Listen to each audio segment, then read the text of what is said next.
Hello. I just wanted to go over a few things today. You've probably heard about the $33 billion Ukrainian aid package that Biden was pushing. Well, Congress one-upped them, and now it's 40 billion. Yes, with a B. And they have it broken down to where it's like 20 billion in military aid and 3 billion for like humanitarian aid, and a lot of it just goes to Ukraine, like blanket payment, you know. Um, I, I mean, are people like really grasping this? Like, what's going on? I mean, this is insane. There's no one objecting to this. It's just like they're, throwing billions of dollars at the most corrupt country in the world. I don't know if people realize this, but the Ukrainian army is selling a lot of the arms to the DNR, the breakaway republic. There's video. There's video of Ukrainian spokesmen going over to the other side and negotiating to sell arms for money. I mean, this is how corrupt this place is. And, to me, it's really obvious. I mean, this is a Democrat priority, this aid package. It also has some partisan support as well. But really, if you put your mind to it and just think a little bit, why are they hurriedly trying to pass this thing in the next, quote, few days? Is that this is all going to slush funds. This is all going to offshore accounts. This is going to Pelosi, Biden, Hunter Biden, all the Bidens. We're talking billions of dollars here. Total corruption. It doesn't get more obvious to a skeptical mind what they're doing. And this is the perfect setup to do this. It doesn't get more ripe. This is the fruit hanging on the limb. I mean, this thing's ready to drop. I mean, this is the ultimate setup.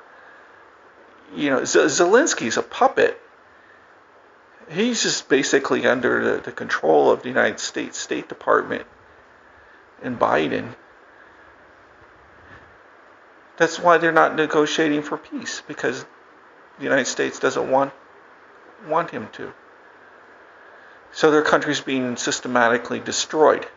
And yes, that is really what's happening. If you go and search out the true news, it's out there. You just have to look for it. So, even in Ukraine, I mean, before the war, there was a few other parties, in opposition to Zelensky and the Nazis, Azov.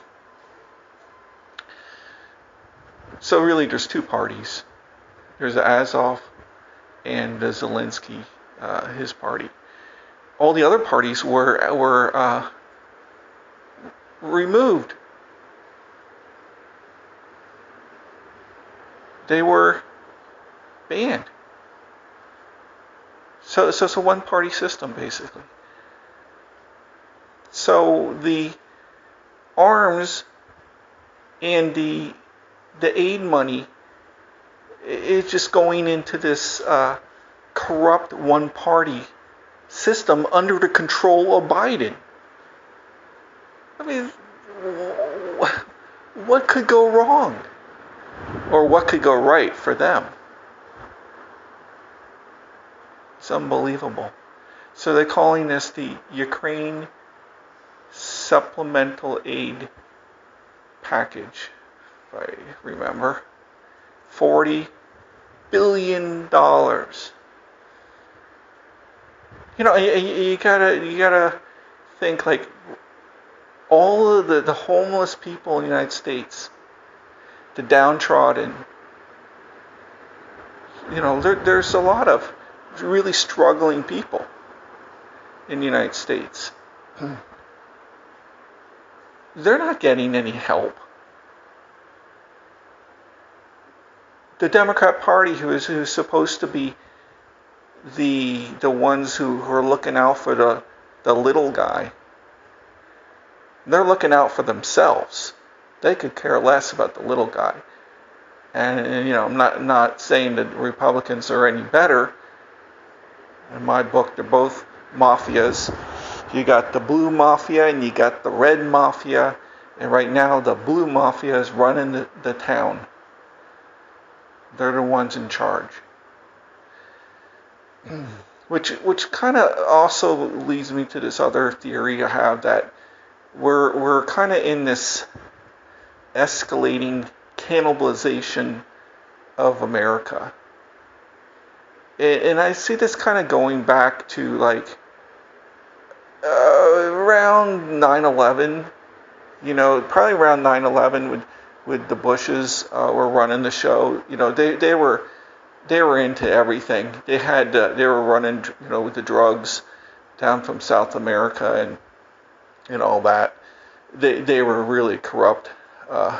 Family mafia right there, a cabal, and they had their hands in all kinds of lucrative endeavors. And then you had the $1.9 trillion that magically disappeared the day before, hours before 9/11. And then you had all the I believe it was billions of dollars worth of gold that was heisted out of the World Trade Center, like right before 9/11. Gone. Wow. How did they know? How did they know?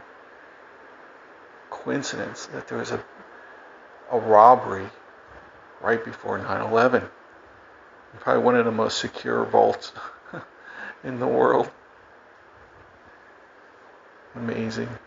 And it goes on, and I know Austin Fitz, she did some research and has been vocal for a long time about massive amounts of funds that are missing throughout the government.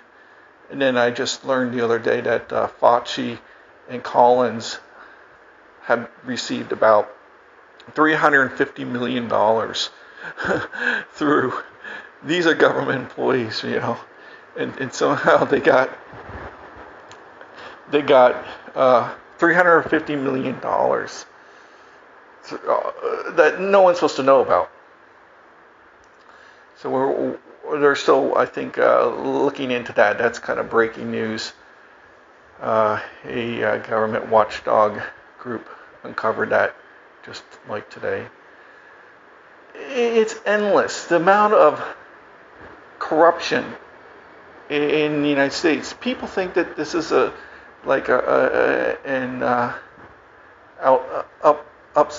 in virtuous country, that runs a tight ship. It's far from it. If people only knew the truth, just how bad it is, the amount of corruption. There's black box budgets for the CIA and the military. A lot of people don't know that. So they're just siphoning money out. And then you get into even Fort Knox. Do you really think that there's untouched gold sitting there? It's been 100 years or so, or maybe some of it.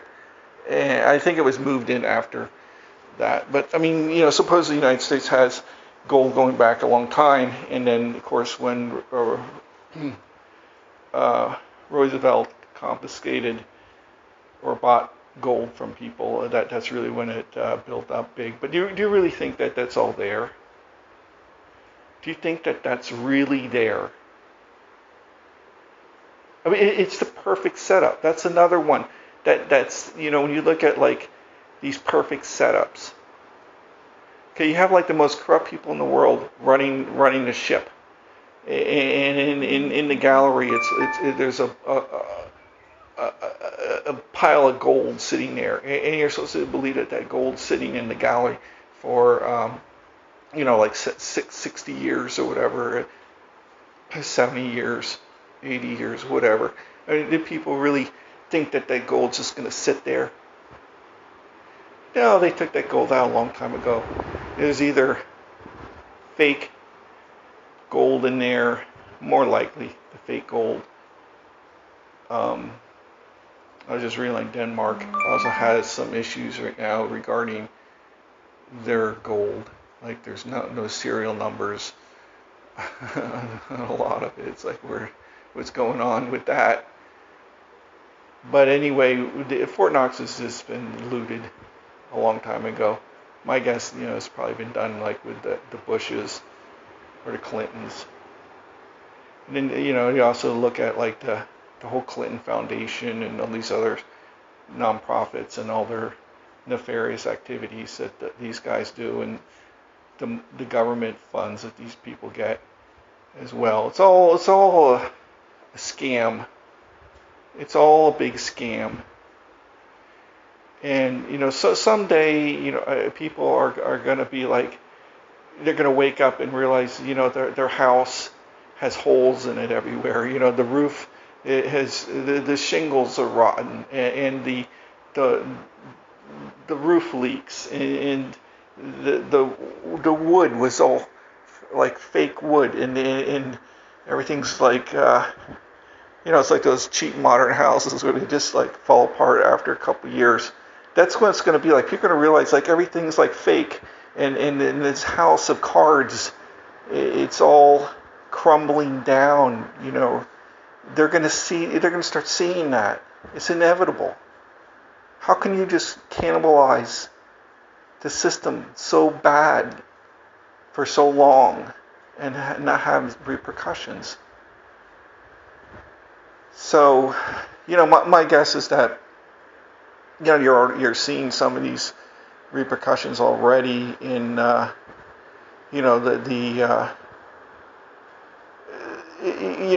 you look at like how governments run, it's very, very inefficient. You can see the corruption in so many levels, not just these big ones I'm talking about, but corruption just like everywhere. Whether it's FDA or the SEC, everything's corrupt, so nothing really works correctly. Everything's like bribes and nefarious activities. Look at like the ATF and the FBI and how they're all so compromised, and they're working like for the Democrat Party. And I mean, you just can't make this stuff up. Like if somebody told you like 20 years ago, that this was happening, it would be like, you're kidding. That wouldn't happen in the United States.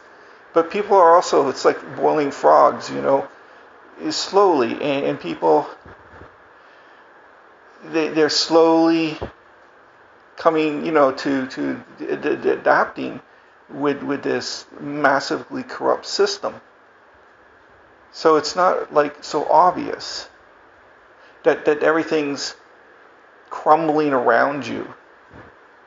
Like for example, if our country was run correctly and it was fiscally sound, and there wasn't all this money, the sieve, it's just pouring out, like I said, like the roof of the house, and that's leaking.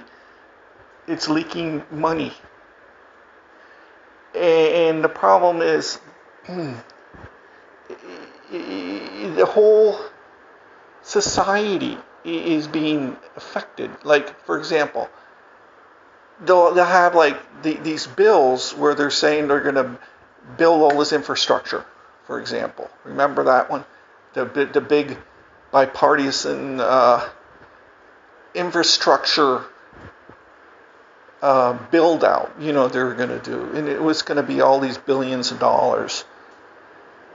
Like, if I remember, it was something like 11% or whatever of that bill actually went to doing something like that had things to do with building stuff. And for example, they gave a lot of money to the highway system to make improvements. So what does Pete Buttigieg do with that? He says we're gonna install traffic cameras everywhere. Okay, so instead of fixing like the bridges and repairing the roads, that these roads need to be repaired on a certain cycle.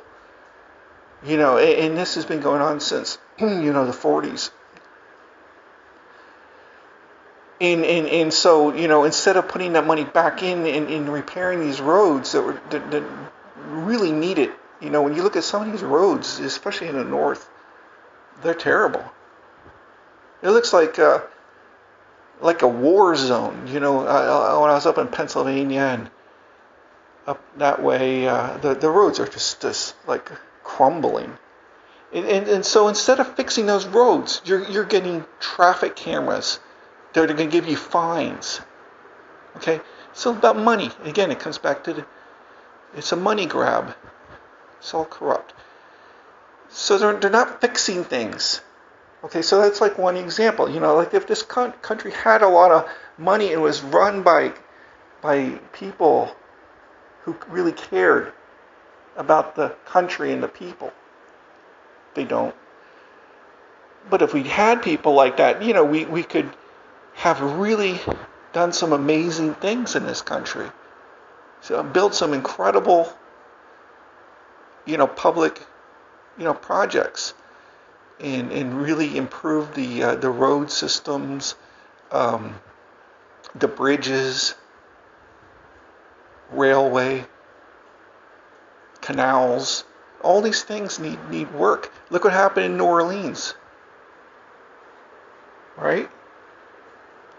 With the levees. It's like the Led Zeppelin song. When the levee breaks, that's what happened. So the money, should have gone to things like that, and they knew they needed to fix that. Okay, so you'll see these repercussions in everything by taking out, through this cannibalization, you are destroying the country. You're putting holes in everything. So everything crumbles. Look at the military. It's all corruption too. There was supposedly like $80 billion worth of military equipment left in Afghanistan. I mean, do you think fiscally sound people were running that operation? Even Trump was like, when he heard that, he was like, we got to get that stuff out of there. And they're like, no, don't worry about it and all this stuff. It's just because they knew that if they left it there, then these corrupt defense contractors would have to make more. You see, so the corruption is perverse and complete in the American system. And until people really wake up, and I think the problem is that, like I said, it's like the frogs slowly boiling. They just don't see it, until it's too late. But if you just think back, even when you were like young, and to now, you can see big differences in, just like the appearance. Look at the cities. They're run down. Manufacturing is gutted. So you have this denigration of the nation because of this cannibalization that's going on. And nobody seems to care.